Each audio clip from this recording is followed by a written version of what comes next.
everybody here to DynamicsCon, this great conference presented by Dynamics UG. Thanks for being to my session about low-code workflows for Dynamics 365 Business Central. My name is Stefano Demiliani. I think that you know me. I'm a Master MVP and MCT. I work mainly in the Azure and Business Central field.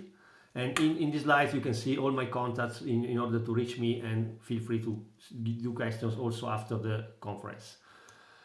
What we are talking about in this session? This session is more an architectural session, and I want to emphasize one of my favorite topic in the Business Central world in this session, and it's about creating serverless workflows for BC.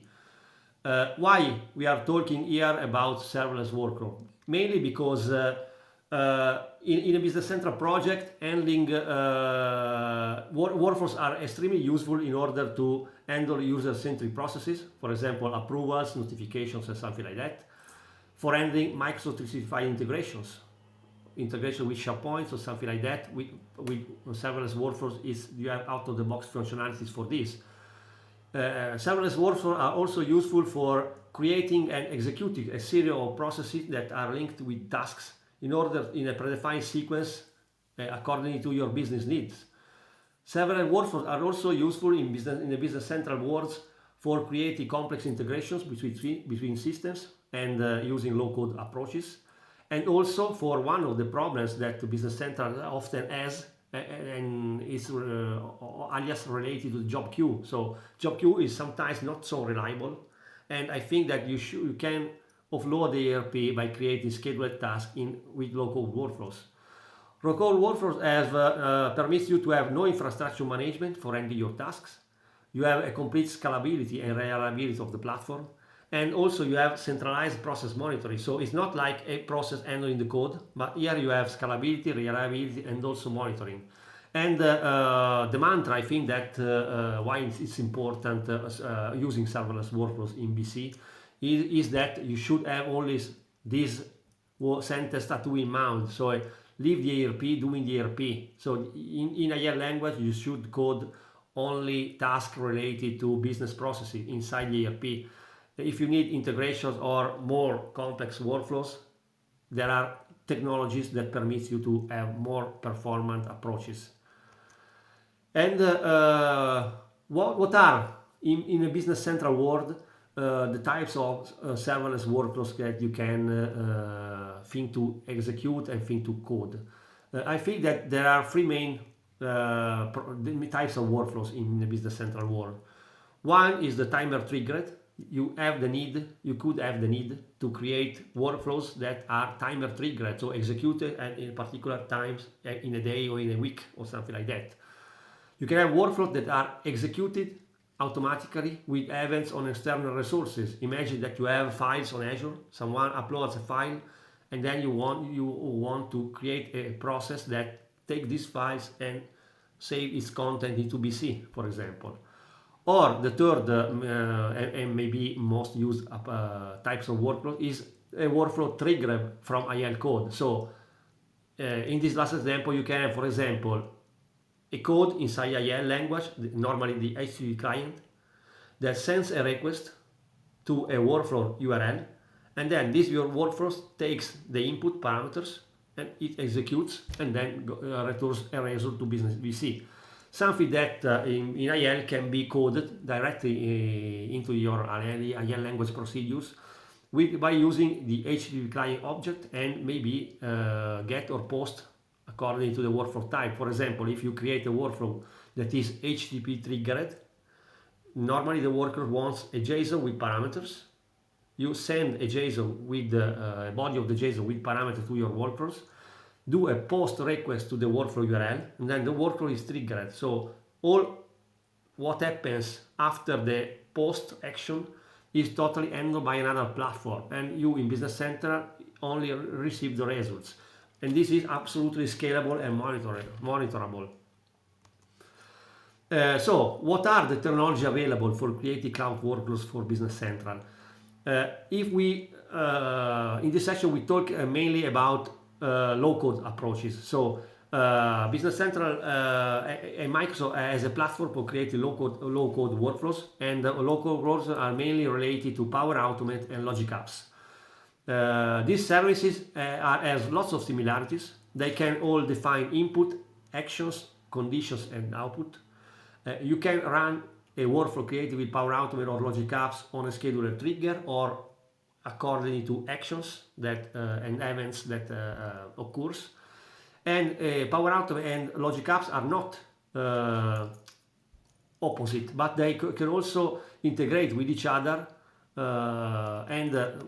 My personal recommendation is use Business Central together with Power Automate and together with Logic Apps if you want to have a project that wins, because you have a lot of values doing that. But after saying that the platform are these, normally the question is, what workflow engine should I use for my Business Central projects? And then, are you using Power Automate or Logic Apps at best in your Business Central projects? And that's the goal of this session. So I would like to present some tips or compare the two platforms and present some tips in order that you can use in your real world projects. So let's start with Power Automate. Power Automate is, I think that is the more natural approach for a Business Central developer to start using Power Automate. Power Automate is a low-code and designer-first automation tool. It's embedded into the Power Platform.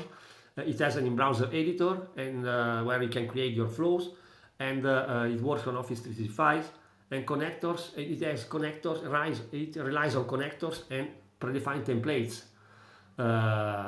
Mainly related to Business Central, you have some premium connectors for Business Central, and all the flows that you create with Power Automate are automatically integrated into the platform.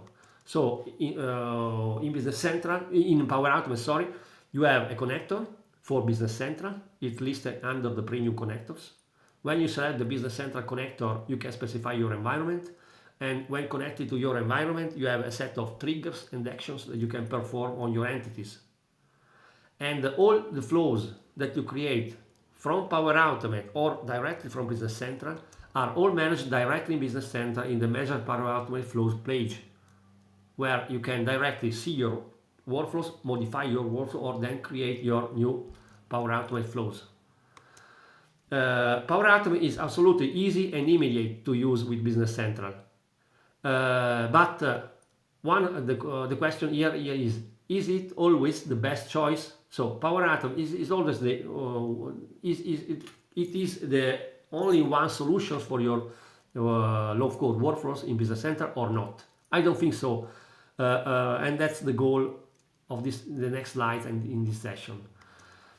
First of all, I want to emphasize some tips on using Power Automate that you should start using in Business Central projects, because I see that lots of people and consultants that create flows with Power Automate, but these flows are not totally optimized in terms of DevOps and performances.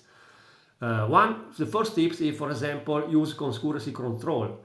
When you create a flow with Power Automate, the flows as standard, it runs in parallel. So each instance of the flow starts parallelly. If you start 100 instances, they are parallelized and they start in a parallel way. But this is not always the best approach in most Business Central scenarios. So you should start, if you have problems with locking or something like that, you should evaluate using concurrency control. Concurrency control is an option that you can execute or turn up in your set to on in your workflows. And what happens if you set the concurrency control to on? It happens that your flows will start from executing concurrently, as here, where I have an execution every second, from a more controlled way. So, for example, if I set concurrency control to 3 maximum parallel instances, the force that starts is waiting, and then it starts only when the running instances are ended. So it's something that you should consider. When you create Power Automate flows for Business Central, one of the difficulties is sometimes to test your flow, because if imagine that your flows create entities on it, for example, downloads file from a SharePoint site and store them to Business Central. Testing a workflow in this way is sometimes difficult, because you can create, for example, lots of dummy records in Business Central, or you can do actions in SharePoint that you don't want to do that. And for doing that, there's a new property in workflows, in some of the actions of the workflows, currently in public preview. That is what is called the static result. You can select your actions, go into static result, and then enable the static result. And when static result is enabled, your action is automatically identified with a symbol like this. And this means that in your static result action, you can specify a mock-up of your action, and you can simulate what happens if the action is executed successfully, and then test your workflow without doing modifications into real systems. Sometimes that I think that sometimes this is something useful. So enable this permits you to enable a static response that is useful for simulate the process. Another important tips for using Power Automate Business Central is related to secrets. Power Automate sometimes is one of the approaches that I recommend is to store secrets into Azure Key Vault, and don't store secrets into your flows. And if you store secrets into Azure Key Vault, you can use actions from Power Automate in order to retrieve the secrets from Azure Key Vaults. But normally, as standard, these actions are not secured. So you should use what is called secure inputs and secure outputs. What does it mean in practice? If you use Azure Key Vault action, for example, the get secret action, that permits you to connect to an instance of Azure Key Vault and retrieve a secret from a Power Automate flow. In this action, I'm doing a name for my action, and I'm retrieving my secret from my Key Vault instance. And if I select the dynamic context and I put values, so I want the my secret value, what happens if I execute the flow is that my secret is given as output in clean text, clear text. So, and it's not always a good approach. So what you can do is to enable what is called secure outputs on the get secret action. This simply means that you can go into your get secret action and in the properties enable the secure outputs. In this way, your action that retrieve the secret is protected, and what happens if you execute your the same action again, your flow is executed and the content, the output, is not visible. So you have, in this way, you have more security inside your flow. Another approach to Power Automate with Business Central project that I recommend is don't create Power Automate flows independently, but use solutions for that. Because solutions permit you to bundle related flows into a single deployable unit that you can move between from a sample to a production environment. And using solution is, generally speaking, in Power Automate world, a recommended solution, but especially I want to emphasize this in your Business Central project. So when you create if you need to use Power Automate in Business Central, please create a solution, give it a name, and then inside this solution you can select flow, and then you can create your flow. This flow resides into this particular solution. And then you can, if you want to move, you can test it into your sandbox environment or something like that. And then when you want to move this to a final environment, you can export the solutions from the original environment. Export this, for example, as unmanaged, and then import the solution in the final environment as managed. Or you can also use CI/CD. So solutions are also useful for creating CI/CD processes. So automate the deployment of a set of flows from a sandbox environment to a production environment.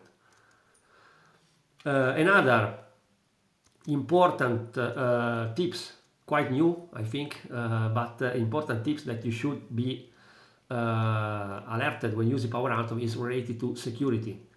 One of the problems with Power Automate is that imagine that I have a file stored into my SharePoint and I have a flow that takes the file from SharePoint and decode it and saves the data externally or to Business Central and then store the files externally. If I am an administrator, I can create this flow, and this flow runs correctly into my Azure Active Directory environment, so my company environment. But with Power Automate, it's also possible to have a personal account, for example, where I can create a new flow that uses the take file from SharePoint action. So the flow is created with my personal account, so not under the control of my company. But when I take this action, I can log into SharePoint with my corporate account.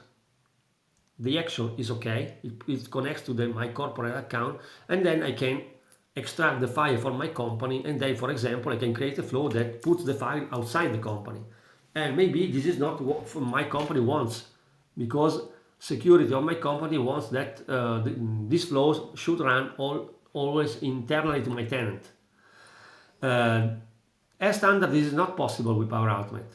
It's not. Now you can control it if you want to use cross-tenant isolation. Cross-tenant isolation means that you can specify what tenants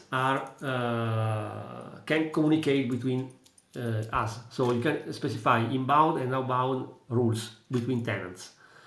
If you go into your Power Platform Admin Center in your tenant, you have a feature called tenant isolation, currently in preview. You can select it and turn it on. When tenant isolation is okay, you can specify inbound or outbound or both rules. And you can specify what tenants can communicate between others. For example, if I specify an inbound rule, it means that I can specify what tenants can put data into, or outbound, what tenant can put data out from my current environment. And what happens in the previous example, if I have set, for example, an outbound rule in cross-tenant isolations with my action that extracts a file from SharePoint, if I try to log in and execute this flow with an account outside the tenant, so from a tenant that is outside my organization, the action gives me an error saying that the invocation is failed because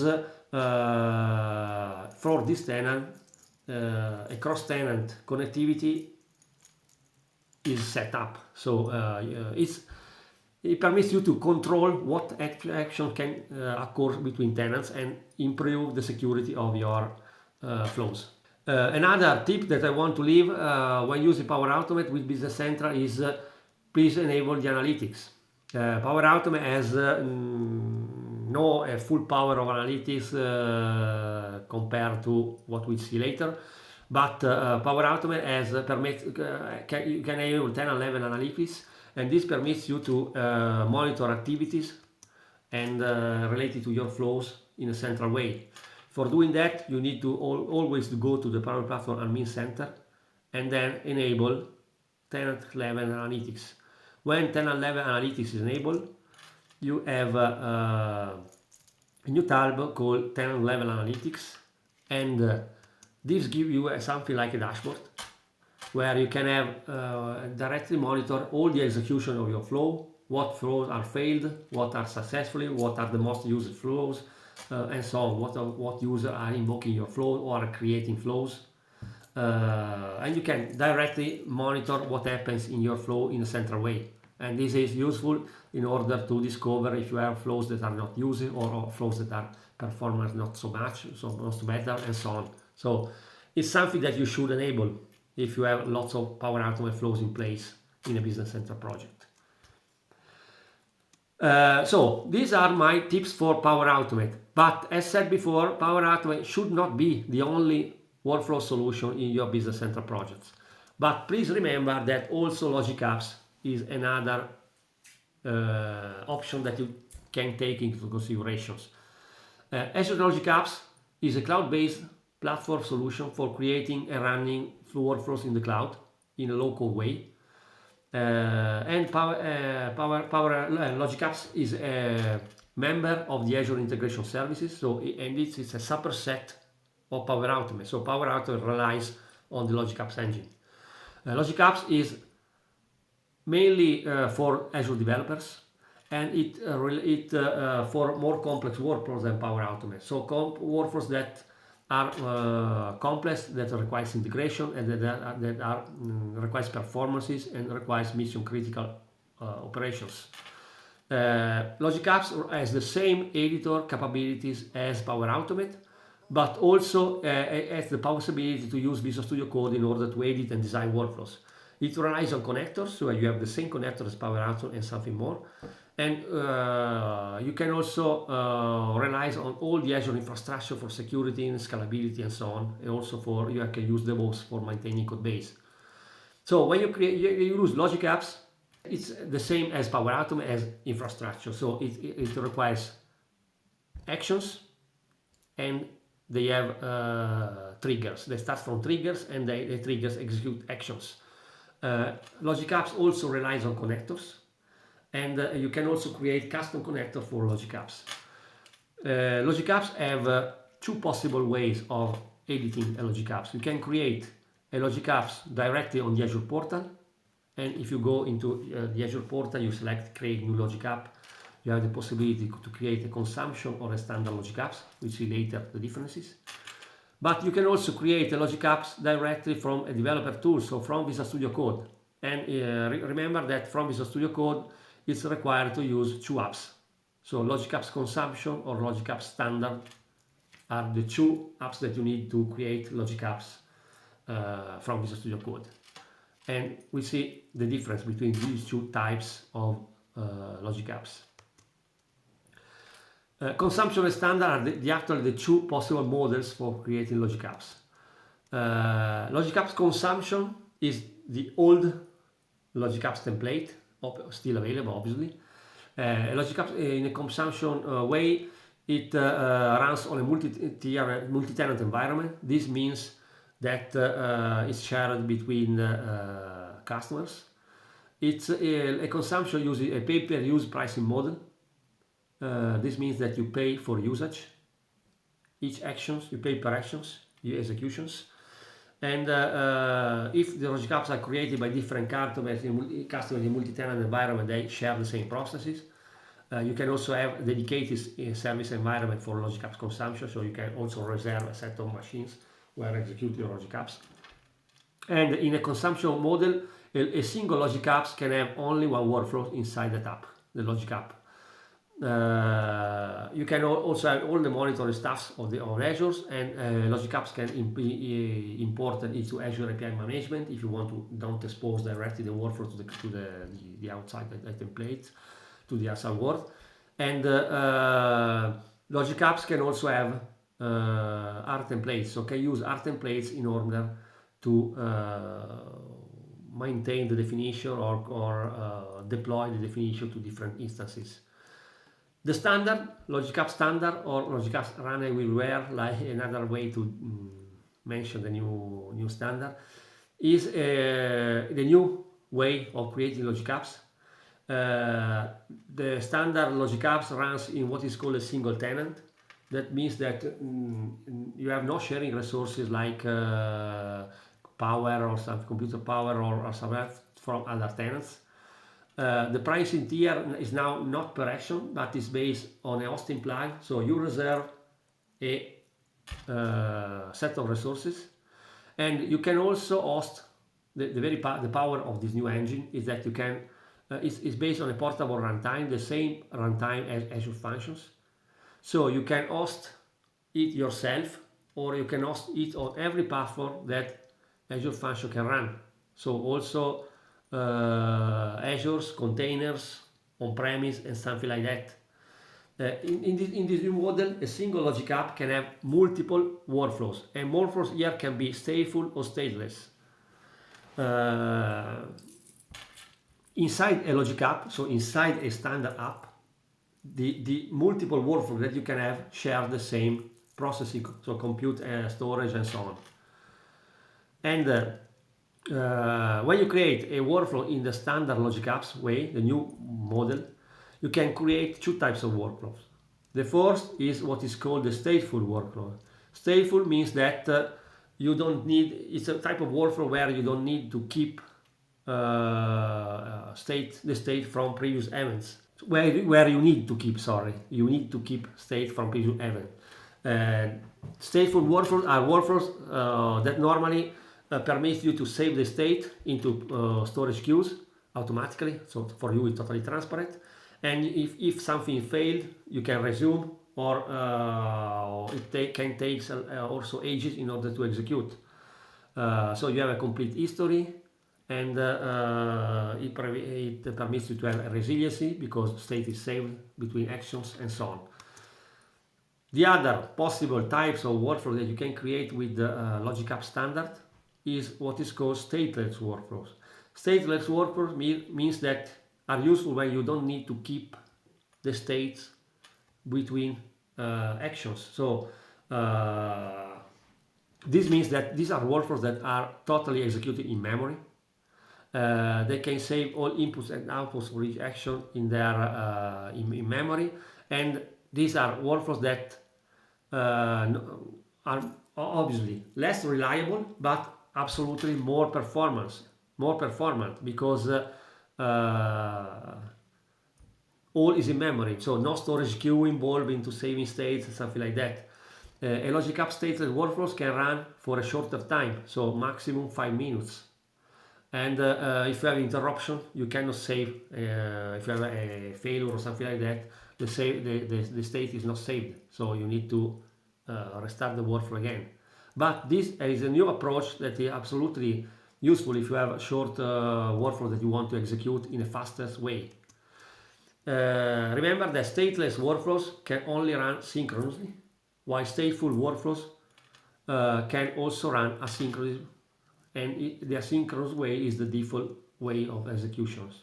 When we create Logic Apps now with the new model, as said before, you can create Logic Apps with a new model directly from the portal, and from the portal simply open the Azure portal and create a new application, and then you have the designer.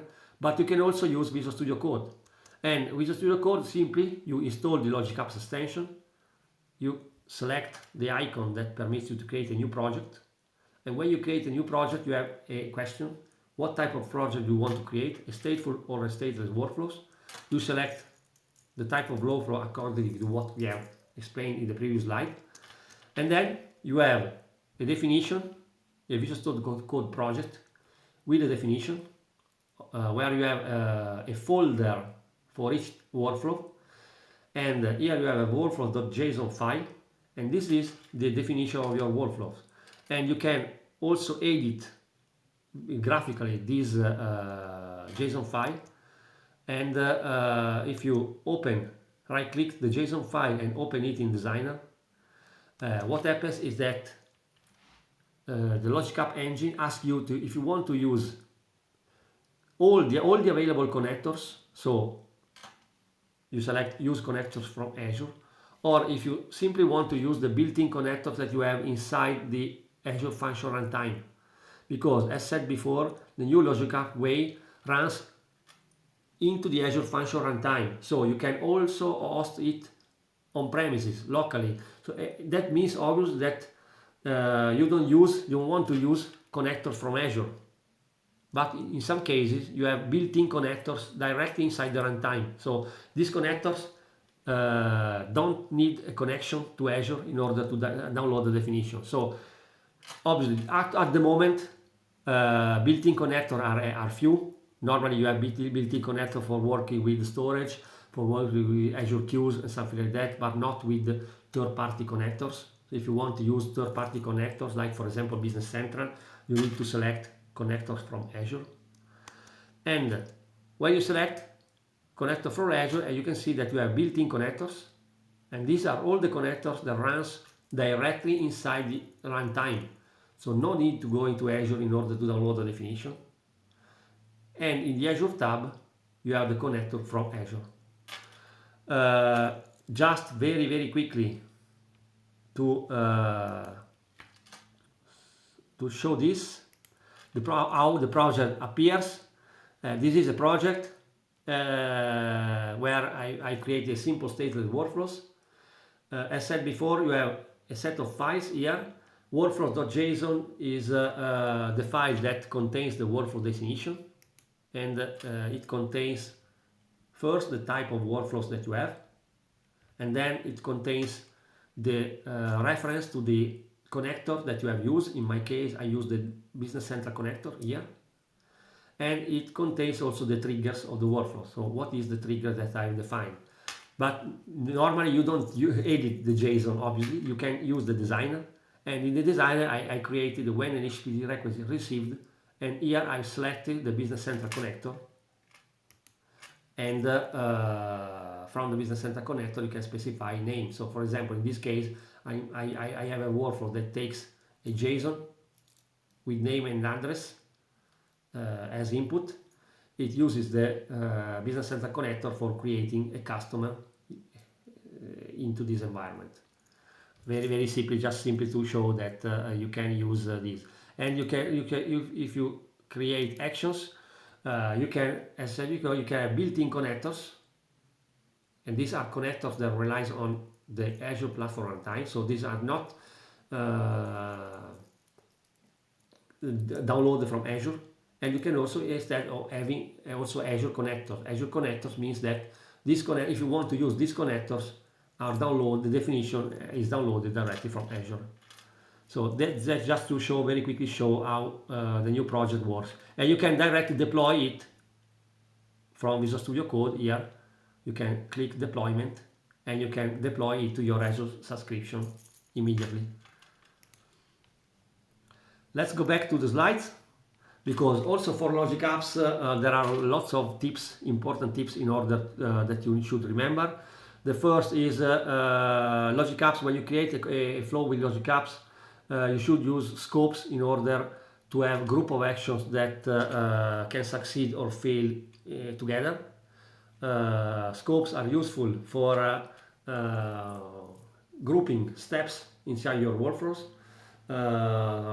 as logical group, and perform actions based on the scope status. So if all your Logic App, you can group actions inside a particular scope here, and then you can decide that if this group of actions fails, this scope fails, do something. Otherwise, if fails, do this.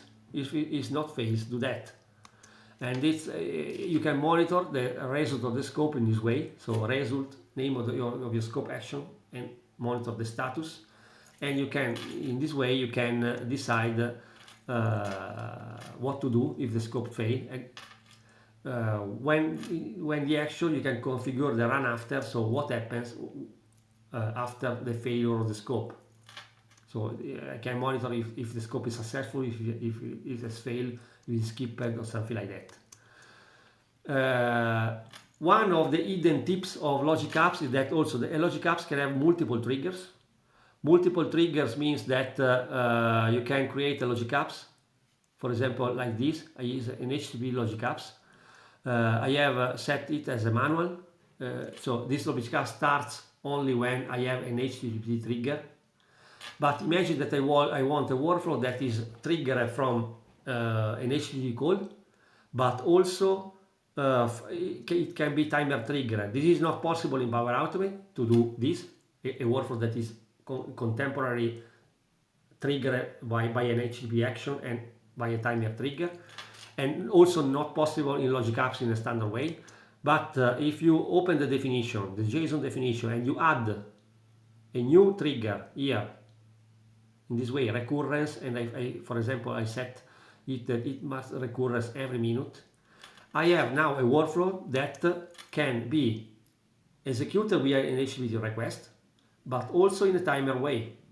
So both way. Obviously, designer does not support that. Please remember that. So it's possible, but designer does not support that. So if you do that, you lose the designer features. Another important, I think that one of the most important for me, way why I emphasize Logic Apps is related to high availability. Logic Apps relies on Azure. So imagine that I have a workflow that spans between different services. I use this, for example, 3 different services here. A Logic App that trigger an API management that puts a message on service bus and on an event grid. Each of these services has a particular slot, and if you do a sequence of actions like this action, according to the Microsoft slot, can have a maximum downtime per week of 26 minutes if you combine the slot of the different services or in these workflows. But Logic Apps permits also to deploy the same Logic Apps on different regions, for example. And if you do that, so you deploy your solution across multiple regions, the slot now is different. The combination of the slot now permits you to have a workflow that now has a downtime per week of 4 seconds compared to 24 minutes. So much more reliable and important for high availability. So Logic Apps permit you to have high availability of your flow. When you create a Logic Apps flow workflows, you can also call directly from Logic Apps a Power Automate flow. So if you have a Power Automate flow that performs an action, you can trigger this action also from Logic Apps. To call your Logic App, the first is if you want to call your Logic App from a Power Automate, you can export your Logic App as a connector. You can click export in your Logic Apps definition. This export your Logic Apps definition as a connector, custom connector. And then from Power Automate, if you want to execute this Logic App, you can choose an action and select custom connector, and you will have the exported Logic Apps that you can invoke. You can also do the vice versa. So you can export, export from Power Automate a flow and then convert it to Logic App. To do that, your flow must be exported as an Azure Resource Manager template. To do that, simply select your workflow, select export, and from export, you can select Logic Apps template. It downloads a JSON file that then you can go into Azure portal, select deploy a custom template, custom art template from Azure portal, and then you upload the file, and then you have your Power Automate flow converted into a Logic Apps. Please only remember that the export to Logic Apps is unavailable from Power Automate flows created after August 2020, because now there's a new standard. Power Automate standardized a new flow creation according to the Open API Protocol 2, and new flows based on this protocol are incompatible with Logic Apps. So it's not possible the export. With Logic Apps, we have also built-in monitoring. Logic Apps have monitoring connected to Log Analytics. So all the Azure Monitor features are available, and you have actions and triggers. You can monitor the execution into Azure Application Insights. Logic Apps are also available for CI/CD. So you can have download the automation script, and then when you download the automation script, you have 2 files that you can use for creating Logic Apps with Visual Studio Code, and also with Azure DevOps. So with Azure DevOps means that you can create a release pipeline that takes the Azure ARM template deployment, and you can take in this template the two downloaded files, so the template of the file and the parameter file, and this pipeline can deploy the Azure Logic Apps for you. So, as a quick recap, Power Automate and Logic Apps have lots of similarities, but also lots of differences. Power Automate is the main, what I want to emphasize here is that the main difference is that Power Automate flows are bound to users, so are visible to other users only if the creator shares them, while Logic Apps are instead bound to resource group. So you have a full role-based access capability of Azure, you have scalability, you have performance because you can scale up or down your resource group. You can specify restrictions and more options in order to control your flow. And so what you should use as workflow engine in Business Central. Remember that Power Automate is absolutely better suited when you have easy workflow creations and you have user tasks automation. This is the main, I think, the main usage of Power Automate and the main choice of Power Automate when you require workflows that are user-centric, when you require approvals, or when you require Office 365 integrations. If instead you require more complex things like integrations, complex integration between systems, complex timer trigger workflow. You need, for example, create workflows that to replace tasks that you actually are using scheduling with the job queue, for example. Logic Apps are absolutely better because they don't rely to user and they can scale. Logic Apps are also absolutely better when you require high availability. So if you have a particular flow that must be highly available, please don't do that in Power Automate, but please use Logic Apps because you can scale it. You can have more instances of this workflow also in different regions, and it's absolutely the recommended way. Please also remember that why we are emphasizing cloud workflow for Business Central, because you should offload the ERP as much as possible. So don't do that.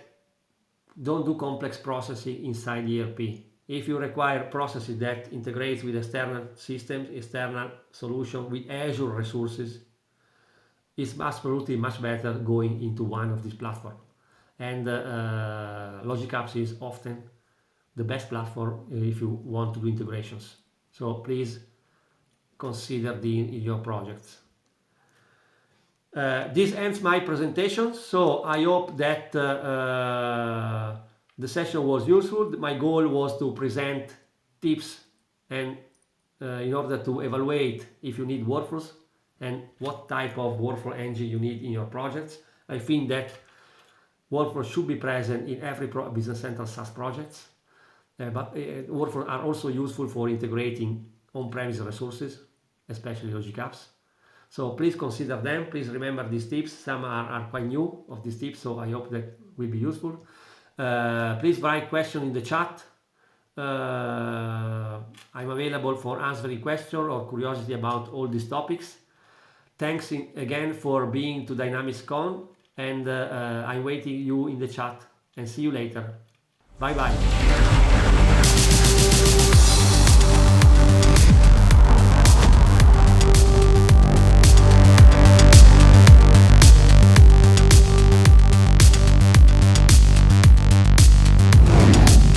Hi guys, thanks a lot for the feedback. Thanks a lot to be on this session.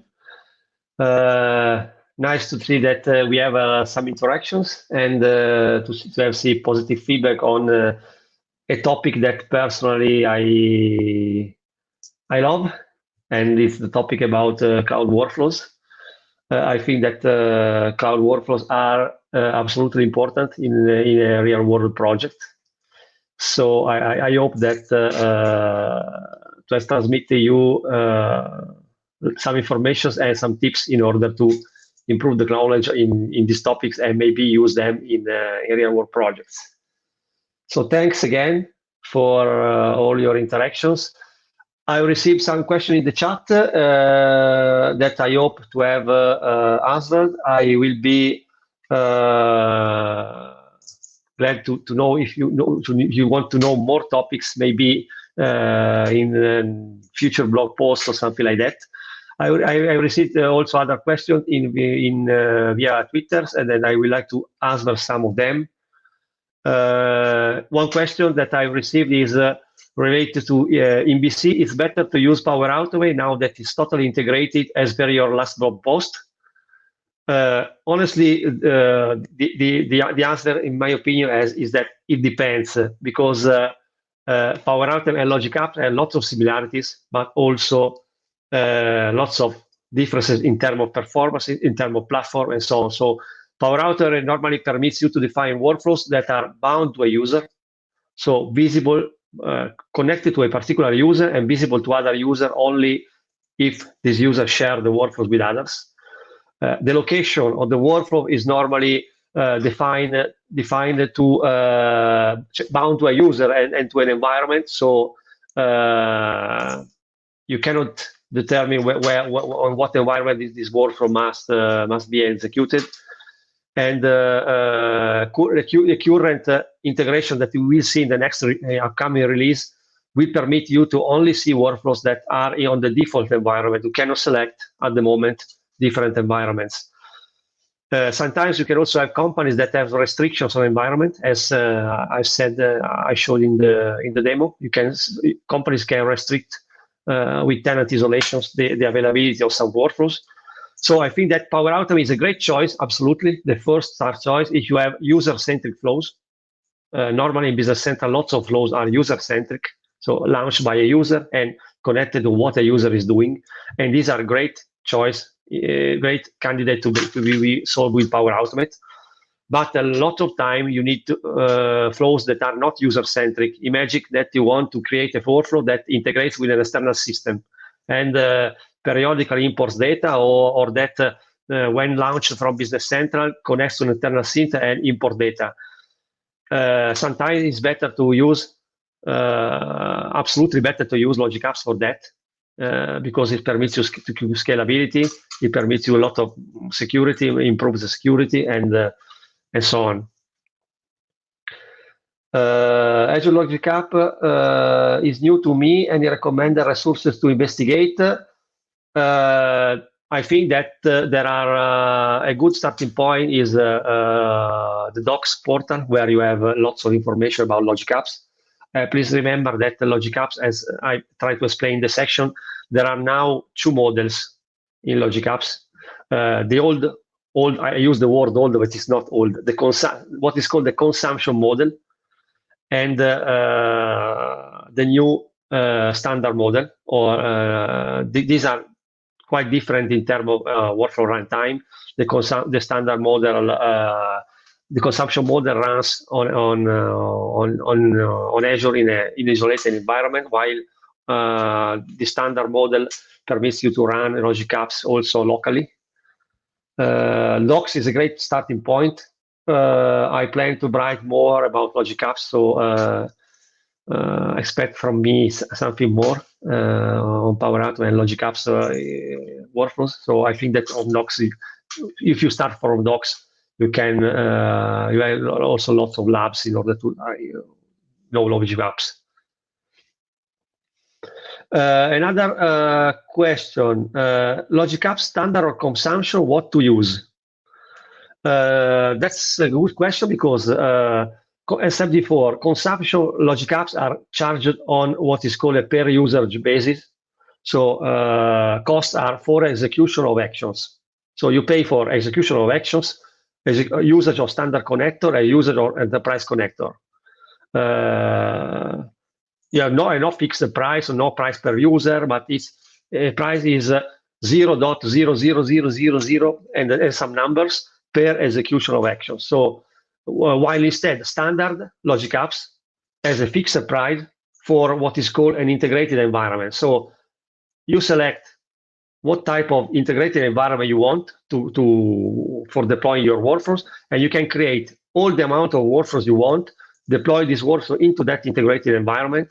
So you have no hidden surprise on costs. All actions and connector, both standard and enterprise, are included into that cost.